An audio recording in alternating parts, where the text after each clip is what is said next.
سرخط مهمترین خبرها: ادامه جنگ میان طالبان و نیروهای جبهه مقاومت در پنجشیر. خواهرزاده همسر پرزیدنت که به اوباش متهم شد با جریمه آزاد شد. و بالا بردن نرخ تاکسی در دوشنبه بحث برانگیز شده است.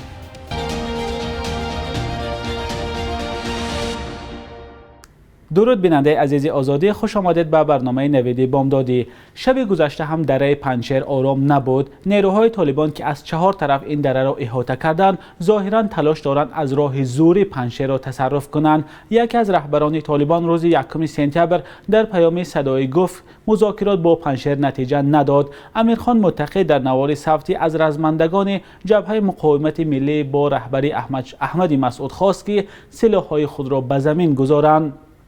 نمایندگان پنجشیر میگویند حمله های جنگجویان گروه اسلامگرای طالبان را به این ولایت پخش کردند. وزیر پیشین دفاع افغانستان بسم الله خان محمدی گفت که حمله نوی که طالبان آغاز کردند شکست خورد و ادعا دارد که در روز دوم جنگ پس از رفتن نیروهای خارجی از افغانستان 34 عضو طالبان کشته و 65 نفر زخمی شدند. گروه طالبان گفته است که از هر دو طرف زخمی و کشته ها هستند. از چند روز به این سو گفتگوها میان جنگجویان طالبان و نمایندگان جبهه مقاومت ملی ادامه داشت. در حال حاضر همه قلمرو افغانستان بجز از دره پنجشیر زیر نظارت طالبان می باشد.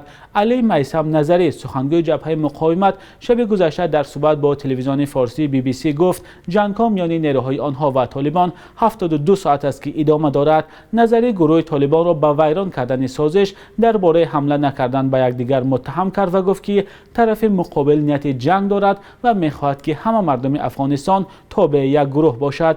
گروه طالبان در این باره اظهار نظر نکرده است، اما در نوارهایی که خبرگزاری رایترز منتشر کرد دیده می شود که نیروهای زیادی طالبان به مرز پنجشیر آورده شدند. در ضمن گروه طالبان اعلام کرده است که فردا 3 سپتامبر حکومت خود را اعلان خواهد کرد. این گروه از روز 15 آگوست بجز از دره پنجشیر نظارت دیگر منطقه‌های افغانستان را در دست دارد، ولی تا حال حکومت خود را اعلان نکرده است. عباس تنگزه یک از رهبران گروه طالبان روز 1 سپتامبر به رسانه‌ها گفت که گفتگوها برای تشکیل حکومت انجام شده و تا 2 روز دیگر این حکومت اعلان خواهد شد. طالبان این حکومت خود را همه شمول می‌خوانند، ولی گفتند که در هیئت آن یگان نفر زن نیست. یکی از انتقادهای اساسی از گروه طالبان رعایت نکردن حقوق زنان از سوی آنها است. ده ها زنان و دختران افغانستان گفتند که بعد دوباره به قدرت صاحب شدن طالبان کار خود را از دست دادند، اما این گروه گفته است که در اساس قاعده های شریعت اسلام به زنان و دختران اجازه کار و تحصیل می‌دهد.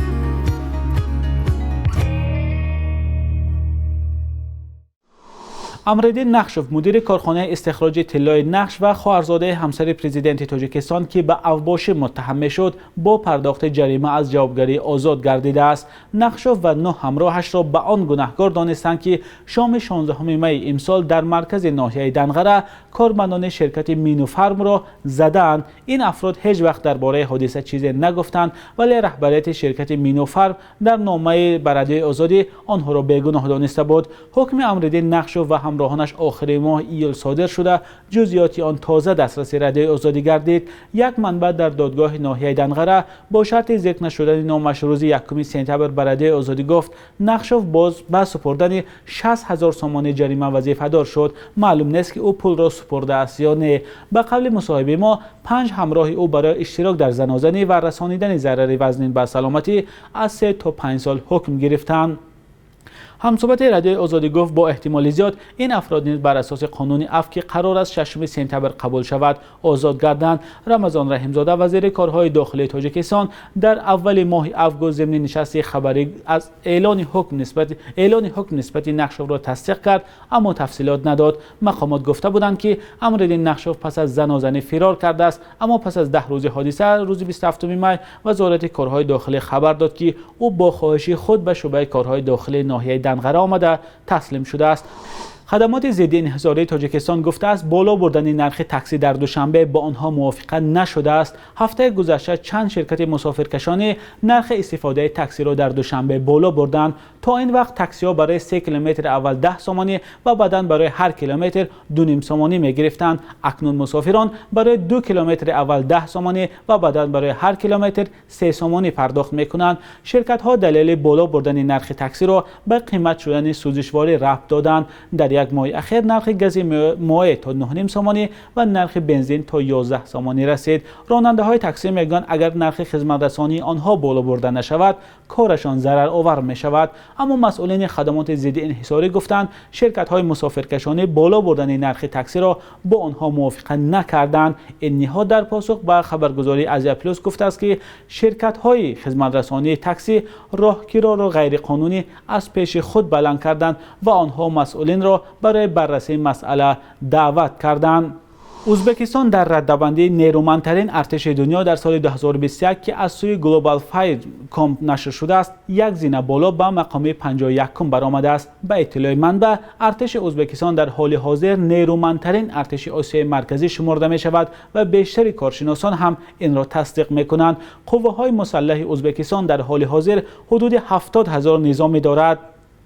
نیروهای خشکیگرد ازبکستان از 28 گروه عبارت بوده. آنها اساساً با تکنیک‌های نظامی روسی از جمله شوروی مجهز هستند. ازبکستان در میان کشورهای منطقه از همه بیشتر یا حدود 4% مجموع محصولات داخلی را به ارتش سرمایه گذاری می کند. نیروهای هوایی آن 145 ضربه‌زن دارند. خرج نظامی ازبکستان در سال گذشته 1.4 میلیارد دلار را تشکیل داده است. هرچند تاشکند خرج نظامیش را در سال 2020 آشکار نمی کند، ولی پرزیدنت ازبکستان شوکت میرزیوف گفت آن کشور تقویت نیروهای مسلح خود را ادامه می دهد. و مقامات ترکمنستان شهروندانی را که از پول الیمنت برای فرزندهایشان قرضدار هستند اجباراً به پختزارهای ولایت لباپ میفرستند. در این باره خبرنگار بخش ترکمنی رادیو آزادی روز 3 اوگوست اطلاع داد. به گفته او جلب اجباری قرضداران الیمنت به پختچینی به قرار دادگاه اساسناک کرده می شود. به اطلاع خبرنگار شمار قرضداران از الیمنت در ترکمنستان به 10,000 نفر می رسد که اکثرشان بیکار هستند. جلب اجباری قرضداران الیمنت را به پختزارها کارمندان پلیس نظارت خواهند کرد. تنها از ولایت فاروب چند صد کسی قرضدار از پول الیمنت به پختچینی فرستاده شدند. خبرنگار رادیو با استناد به دادگاه لباپ اطلاع داده است که اکثر شکایت ها در این منطقه به پول الیمنت دخل دارند و بنابراین مقامات چنین تصمیم گرفتند. بخش یک روز تاریخ را همکارم خیرمان بقازاده تقدیمتان میکند که مهمترین تحولات تاریخی در روز 2 سپتامبر را فرا میگیرد.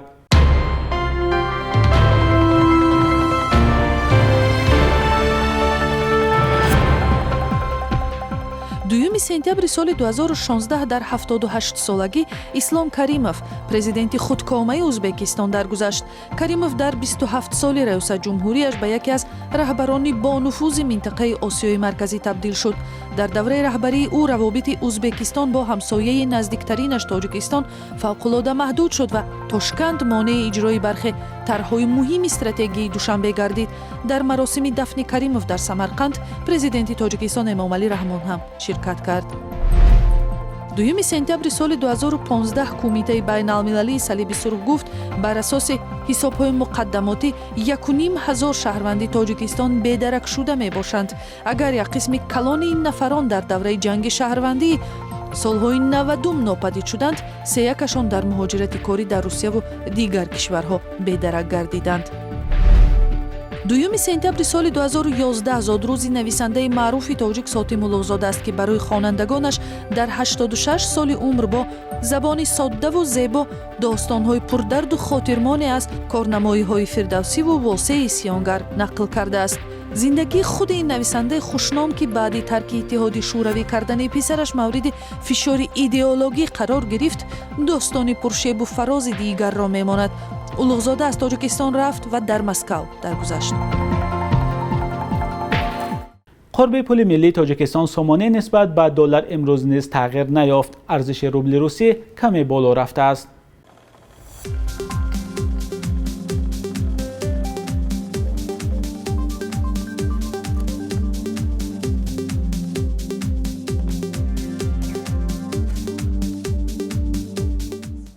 بیننده عزیز، رسیدیم به پایان برنامه. تشکر که تا آخر ما را همراهی کردید. خود را احتیاط کنید. خدا نگهدار.